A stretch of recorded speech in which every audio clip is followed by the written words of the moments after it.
My name is Cynthia Brooks, and I am 42 years old. When Thomas Wallace came back from his retreat, he didn't ease into it. He didn't sit me down gently or circle the truth until I was ready. He stood in our kitchen, my kitchen technically, and said, "This trip made me realize I don't want you anymore. No emotion, no hesitation. The way someone comments on the weather when they're already thinking about what comes next." I didn't argue. I didn't cry. I didn't ask him to explain himself. I just looked at him for a long moment and said, "All right." That was it. One word. Calm enough that it unsettled him. We had been together for 11 years. Never married, not because I didn't want to, but because he didn't believe in labels or paperwork or what he liked to call entanglement. He preferred things fluid, independent. I went along with it because I loved him and because I believed that commitment showed up in daily choices, not legal documents. We owned a house together, or rather I did. I bought it 8 years ago before he moved in. My name was on the deed. My credit secured the mortgage. My savings covered the down payment. He paid toward utilities and groceries, helped furnish the place, contributed in ways that felt shared at the time. But the house had always been mine. We discussed it openly, especially when friends got married or bought property together.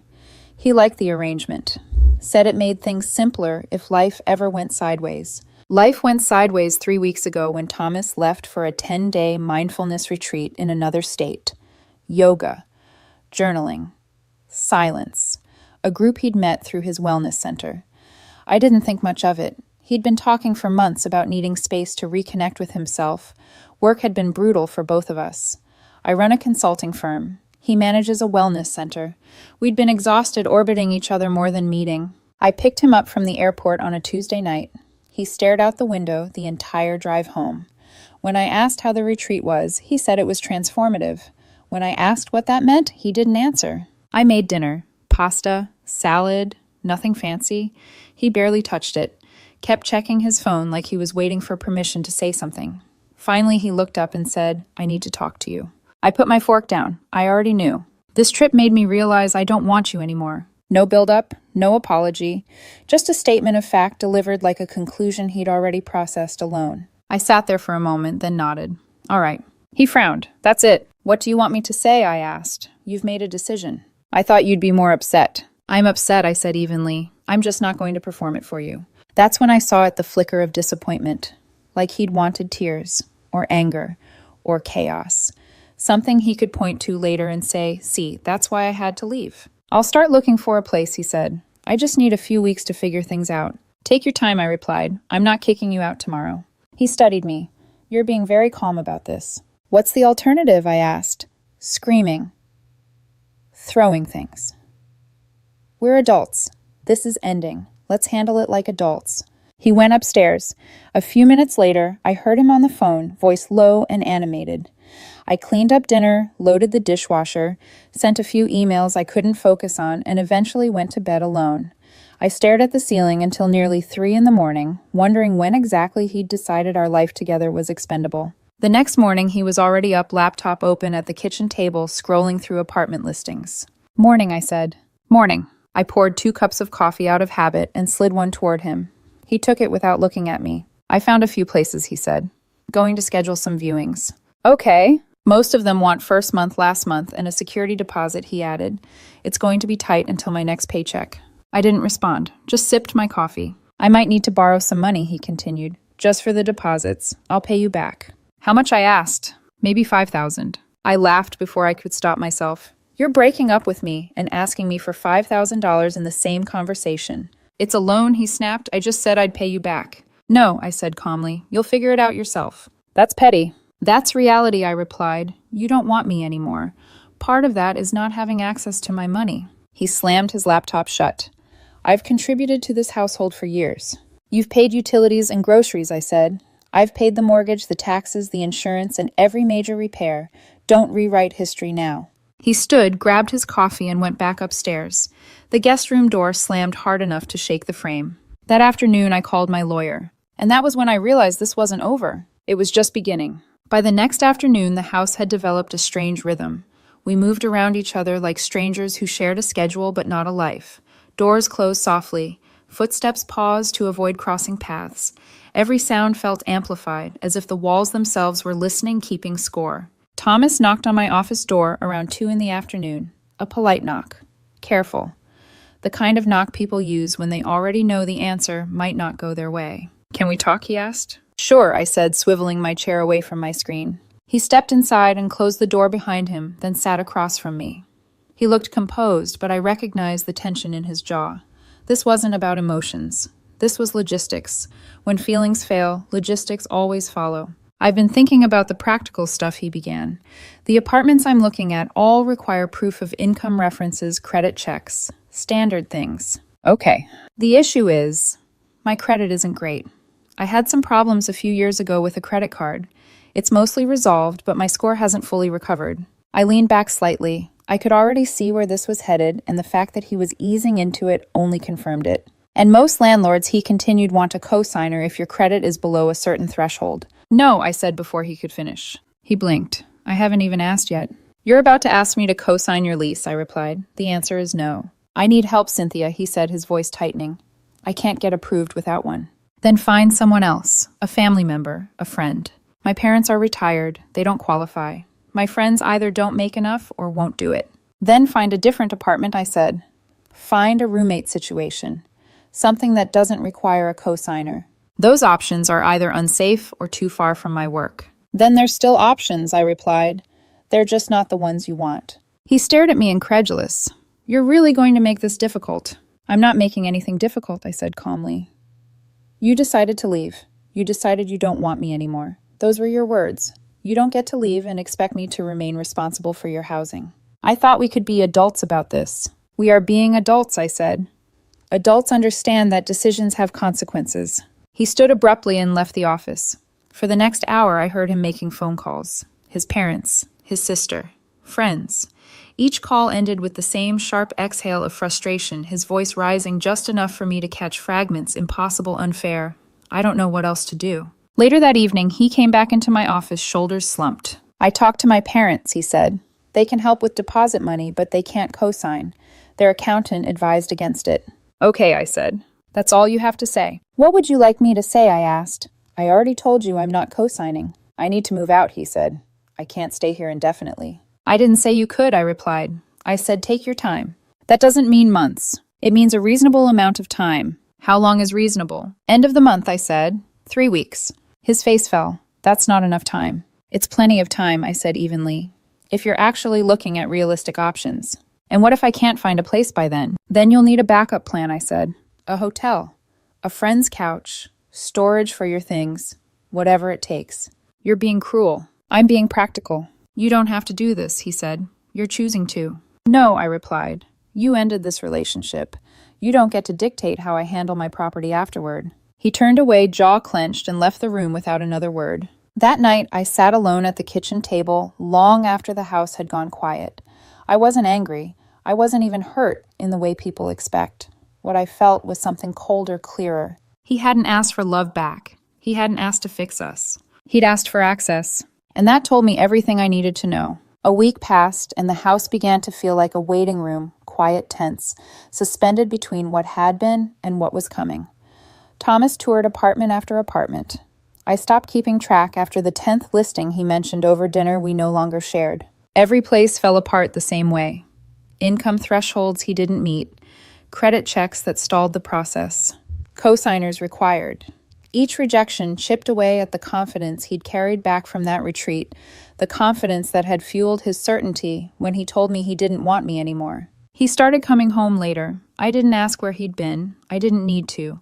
Whatever he was searching for wasn't something I could give him anymore, even if I wanted to. One night, close to 11, he stood in the doorway of my office while I was finishing up work. He looked exhausted. Not performatively tired, not dramatic, just worn down in a way that suggested reality had finally caught up with him. "I need to ask you something," he said, "and I need you to actually consider it." "Go ahead," I replied. "What if I stayed here for a few more months," he asked. "Paid you rent. We'd be roommates. Basically a landlord-tenant situation. It would give me time to improve my credit, save more money, find something decent." "No," I said. "Why not?" he demanded. "Because you don't want me," I replied. "You made that very clear. It would be temporary." "It would be torture," I said, "for both of us." "You're not even willing to consider it." "I've considered it," I said. "The answer is still no." That's when he started crying. Not the kind of tears meant to manipulate, not the carefully timed cracks in the voice. These were real, messy, the kind that come when every fallback plan collapses at once. "I don't know what to do," he said. "Every option is terrible. The places I can afford without a cosigner are dangerous or falling apart. The places that are safe require things I can't provide. I'm stuck." "You should have thought about this before you ended things," I said quietly. "I made a mistake," he said. I looked up. "What?" "I made a mistake," he repeated. "The retreat, the whole thing. I got caught up in this idea of freedom, independence, finding myself. I thought I wanted out, but now I'm realizing I can't even afford to leave." The words settled between us like dust. "So you don't actually want me," I said. "You just need me." "That's not fair," he snapped. "It's accurate," I replied. "Can we try to work this out?" he asked. "Go to counseling, something." "No." "Why not?" "Because when you came back from your retreat, I said you didn't want counseling. You didn't want to talk. You wanted out. You said it without hesitation, without emotion. You'd already decided." "People make mistakes," he argued. "People say things they don't mean." "You meant it," I said. "You're just realizing now that leaving is harder than you thought." He stood abruptly and left the room. Minutes later, I heard him on the phone in the guest room again, louder this time. I caught words through the wall, impossible, controlling, trapped. I sat at my desk long after the call ended, staring at the closed door. This wasn't about love anymore. It was about consequences, and he was finally starting to feel them. The deadline crept closer with the quiet inevitability of a tide you can see but can't stop. 2 days, 48 hours. Thomas still didn't have a place. He paced more, slept less. Every conversation he had sounded like a negotiation that kept failing before it even reached the terms. I watched him from a distance, not with satisfaction, not with cruelty, but with a growing certainty that this outcome had been set the moment he decided freedom meant walking away without a plan. The night before the end-of-month deadline, he knocked on my bedroom door. I was sitting on the bed reading when the knock came, hesitant, careful, like someone approaching an animal they weren't sure would bite. "We need to talk," he said, already opening the door. "We've talked plenty," I replied. "Tomorrow's the deadline." He stepped inside anyway. "I have nowhere to go." "That's unfortunate." His face tightened. "You're really going to make me homeless." "I'm not making you anything," I said calmly. "I'm enforcing a boundary. You have options." "Moving back with my parents isn't an option," he shot back. "They live 4 hours away. I'd have to quit my job. Start over." "You wanted independence," I reminded him. "You wanted to not be entangled with me. This is what that looks like." "I was wrong," he said, his voice breaking. "I told you I was wrong." "You were wrong about being able to afford independence," I said, "not about wanting it." "That's not true." "It is," I replied.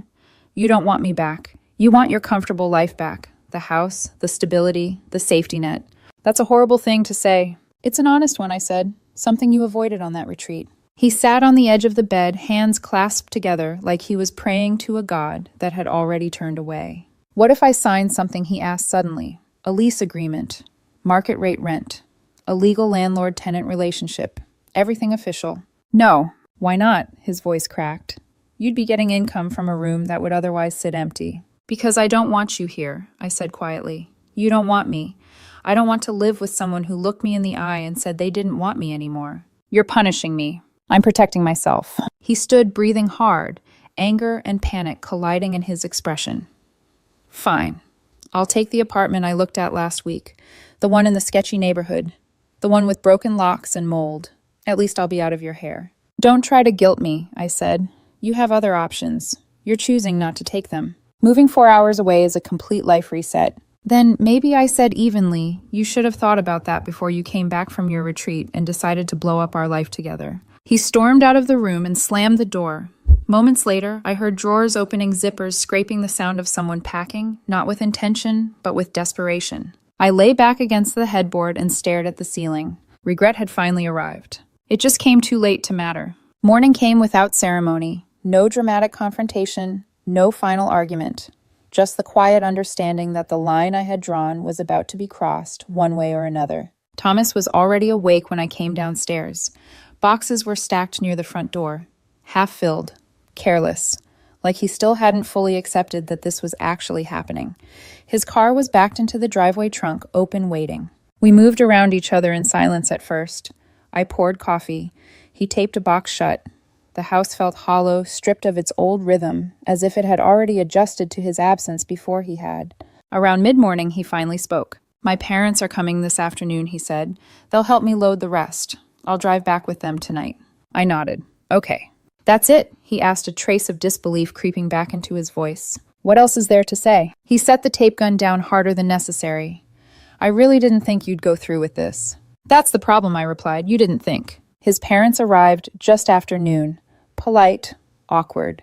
His mother hugged me, like this was something unfortunate that had happened to both of us, rather than a decision her son had made on his own.